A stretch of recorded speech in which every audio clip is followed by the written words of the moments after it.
"We're selling the house," my mother said, slicing through our usual Sunday dinner conversation like a blade through butter. "It's for Tyler's wedding, of course." I almost choked on a bite of roasted chicken. My father, seated beside her, gave a nod of approval, as though this was the most logical idea ever proposed. Across the table, my younger brother Tyler sat smiling like he'd just struck gold, his fiancée Jessica glowing beside him. "You're doing what?" I asked, setting down my fork as my hands began to tremble.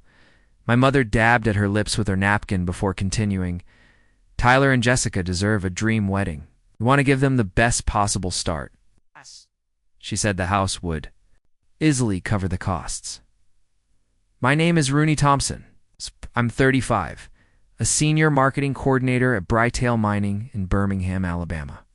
I've spent my adult life crafting a stable, independent career meanwhile, watching my parents jump through hoops for my little brother. But this went far beyond anything I'd ever anticipated. Where do you plan to live?" I asked, though deep down, I already feared the answer.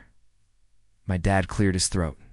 "We thought we'd stay with you for a bit just until we find a suitable place. Just until." That phrase landed bitter on my tongue. Tyler leaned in, beaming. "Rooney, wait till you see the venue Jessica picked. It's a mansion with gardens and a ballroom towel, feel like a movie." Jessica nodded eagerly, her ring catching the light. "We're planning on at least 200 guests, a live orchestra, full photography package. Everything." I stared in. Stunned silence, trying to process what they were laying out.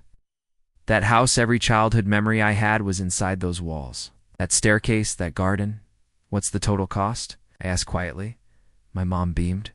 "About $80,000, but only the best for our Tyler. It's $80,000 for one single day." Meanwhile, I'd been living modestly, saving every spare dollar with the idea that one day I might need to care for them in old age. Never once did I think they'd cash in their security for a party. "And this decision, it's final?" I asked. "Of course," my dad said. "Family always comes first. You know that?" I nodded with a smile that didn't reach my eyes, even as a cold realization settled inside me. This wasn't a conversation. They weren't asking. They were informing me like they always had. But something inside me stirred this time, something quiet but firm. Maybe it was time to stop being the daughter who never pushed back. Growing up, I was always the responsible one. While Tyler played video games or hung out with friends, I was folding laundry and aiming for straight A's. They called me their little adult, but looking back, I never felt like I had a choice. Tyler, 5 years younger than me, was always treated like spun gold. If he struggled at school, tutors were hired. If he wanted to join pricey sports teams, gear was bought.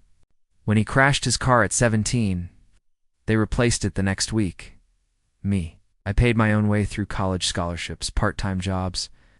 I moved out at 22 and had been financially independent ever since. Not once did they offer help with my loans or rent. "Ro can handle herself," they'd say. As if being capable meant I didn't deserve support. "So when's the wedding?" I asked, pretending interest. "June 15th, Jessica said, practically glowing. Tyler proposed at Christmas. We've been planning since. That gave them less than 4 months to sell the house and plan an extravagant wedding. I'd seen my parents move mountains for Tyler before. I wasn't surprised. "Have you got a realtor yet?" I asked. "We're meeting one tomorrow," Dad said. Market Strong Wheel get a good price. Their house was worth at least $120,000, maybe more with all the recent renovations.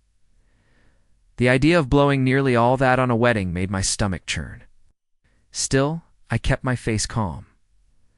"Well," I said carefully, "I hope it all works out." Tyler reached out and squeezed my hand. "Thanks, sis. I know this is a big adjustment, but you'll love having Mom and Dad around more."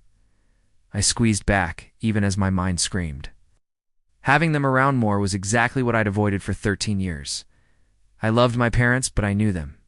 They'd expect meals, cleaning, emotional support. My whole routine would revolve around their needs. "Of course," I said, smiling through clenched teeth. "We'll make it work." After dinner, while we sipped coffee in the living room, I found Myself really seeing the house? The pictures on the mantel, the worn floorboards, the view from the kitchen window where Mom always stood. Soon, all of it would belong to strangers. Something felt wrong, but I wasn't ready to name it yet. 2 weeks later, I was in my office, reviewing marketing reports when my phone buzzed. Okay, text from Mom. House showing went great. 3 offers already. Tyler's wedding will be amazing. I stared at the message, the pit in my stomach growing. That night, Tyler called. Rooney, you won't believe it. Mom and Dad got an offer $130,000. They're accepting it. That's great, I said, though the word didn't feel right. The closing's in 3 weeks. Mom wants to know if they can start moving stuff to your place this weekend. Glanced around my apartment. 2 bedrooms. Comfortable for one. This weekend? I asked. Just some personal stuff, he promised. The buyers want a quick move-in. Tyler, can I ask something? Sure. What happens after the wedding? Where will they live long-term? A pause. I figured they'd stay with you until they find a place. Why? That casual tone, like my home was just free space waiting to be used. It's just, my apartment's pretty small. Come on, Ro, you've got 2 bedrooms. And it's temporary. Temporary. That word echoed louder now. I'd heard it before. When Tyler crashed on my couch after college, when my parents just needed help with taxes and stayed a month, temporary. And my family always meant indefinite. I looked out my kitchen window at the Birmingham skyline. This sanctuary of mine, this life I'd built, it was all about to be hijacked. But it wasn't just inconvenience. It was the assumption that I'd just agree, that my space meant less than Tyler's dreams. That night I lay awake. For the first time I felt a new emotion, one I rarely let myself acknowledge: anger, real. Simmering, years in the making anger. But I didn't act not yet. I smiled. And I began to plan.